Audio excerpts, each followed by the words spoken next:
வணக்கம். என்னோட நேம் வந்து திவாகர் பாஸ்கர். நடுவலூர் வில்லேஜ், துறையூர் தாலுக், திருச்சி டிஸ்ட்ரிக்ட்லேருந்து பேசுகிறேன். நான் வந்து லிவிங் சீட்ஸ் கம்பெனியோட சூப்பர் அமன் பேடி வந்து ஒரு 2.5 ஏக்கர்ஸில் பண்ணியிருக்கேன்.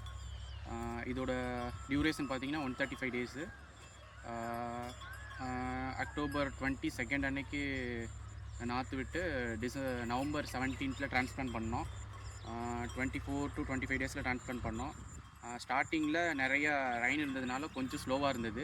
பட் ஆஃப்டர் தட் நல்லா பிக்கப் ஆணுச்சு. இப்போ பார்த்தீங்கன்னா இது வந்து கரெக்டாக ஆஃப்டர் டிரான்ஸ்பிளான்டிங்லேருந்து 87 டேஸ் ஆகுது. ஸோ இன்னொரு 15 டேஸில் ready for harvest. Actually I am satisfied. இதை பார்த்தீங்கன்னா உங்களுக்கு தெரியும்.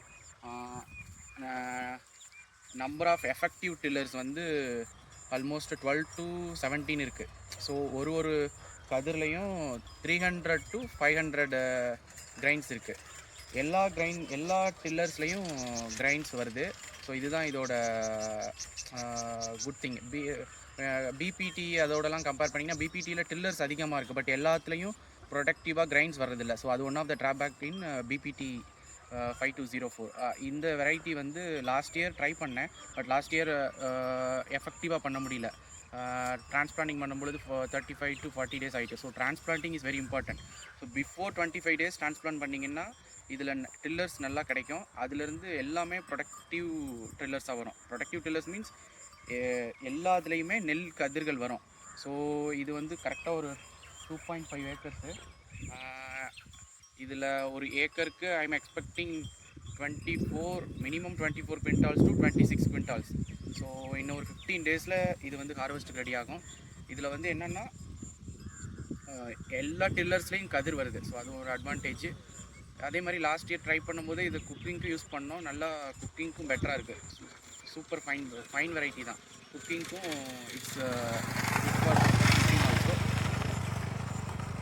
இதில் ஒரு கதிர்லையும் 300 to 500 கிரைன்ஸ் இருக்குது. So I am expecting minimum 24 quintals to 26 quintals. I will update. இன்னொரு 15 டேஸில் இது ஹார்வெஸ்ட் பண்ணினதுக்கப்புறம் அப்டேட் பண்ணுறேன். இதில் ஒன்று என்னென்னா, நீங்கள் வந்து மழை சீசனில் இது வந்து ஹார்வெஸ்ட்டுக்கு வர மாதிரி பண்ண. ஏன்னா இதில் வந்து ஒரு டில்லரில் 300 to 500 கிரைன்ஸ் இருக்கிறதுனால இது இன்னொரு 10 டேஸில் பார்த்தீங்கன்னா கீழே சாயறதுக்கான சான்சஸ் இருக்குது, வெயிட் ஏற. பிகாஸ் நம்பர் ஆஃப் கிரைன்ஸ் அதிகமாகிறதுனால இது சாயறதுக்கு சான்ஸ் இருக்குது. பட் நீங்கள் ஸ்பேஸிங்கு அதெல்லாம் கரெக்டாக பண்ணி மேன்யூர் ஃபெர்டிலைசேஷன் எல்லாமே கரெக்டாக பண்ணியிருந்தீங்கன்னா அவ்வளோக்கு பெருசாக சாயாது, லைட்டாக தான் சாயும். பட்டு நீங்கள் தமிழ்நாட்டில் பொறுத்த வரைக்கும் இதை நீங்கள் பெட்டர் நவம்பர் மந்தில் டிரான்ஸ்பிளான்ட் பண்ணுறது பெட்டர். அப்போனா ஜனவரி எண்டில் தான் உங்களுக்கு இந்த ஃப்ளவரிங் ஸ்டார்ட் ஆகி கிரைன்ஸ் வர்றதுக்கு பிப்ரவரி ஃபஸ்ட் வீக் செகண்ட் வீக் ஆகிடும். ஸோ அதனால் கீழே சாஞ்சாலும் இப்போ மழை பெய்யாது. ஸோ அதனால் பிரச்சனை இல்லை. உரம், இந்த ஃபெர்டிலைசர், பெஸ்டிசைடு, இன்செக்டிசைட்லாம் பார்த்திங்கன்னா இந்த வருஷம் அதிகமாக மழை இருந்ததுனால 2 times தேவைப்பட்டது இன்செக்டிசைடு. அதர்வைஸ் ஒரு டைமே போதும். ஒரு டைம் பண்ணிங்கனாலே பெட்டரான ரிசல்ட்ஸ் இருக்குது. ஏன்னா இதில் ஏதாச்சும் ஒரு ப்ராப்ளம் வந்துச்சுன்னா அது வந்து டக்குன்னு எல்லா இடத்துக்கும் பரவுறதில்லை. வித்ஸ்டாண்ட் பண்ணி இந்த கிராப்பே அதை சரி பண்ணிக்குது. ஸோ அதனால் அது ஒரு அட்வான்டேஜ். ஸ்டார்டிங்கில் கண்டினியூஸாக டிரான்ஸ்பிளான்ட் பண்ணப்போ மழை இருந்ததுனால அந்த ஆணை கொம்பன் ப்ராப்ளம் வந்துச்சு.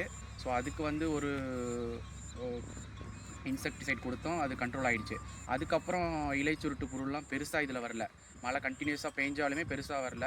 மற்றபடி நீங்கள் இந்த பிபிடிக்கு போடுற ஃபெர்டிலைசரில் 50% இதுக்கு இருந்துச்சுனாலே போதும். இது ஒரு நல்ல வெரைட்டி தான். நான் 2 times இதை பார்த்துட்டேன். லாஸ்ட் இயர் ஒரு 1.5 ஏக்கர்ஸில் பண்ணினேன். அதில் எஃபெக்டிவாக பண்ண முடியல. பட் இருந்தாலும் அது சாட்டிஸ்ஃபைடு. அதுவே எனக்கு சாட்டிஸ்ஃபைடாக இருந்ததுனால இதுக்கு நான் இதை இந்த வருஷம் ஒரு 2.5 ஏக்கர்ஸில் பண்ணியிருக்கேன். இப்போதைக்கு ரிசல்ட் நல்லாயிருக்கு.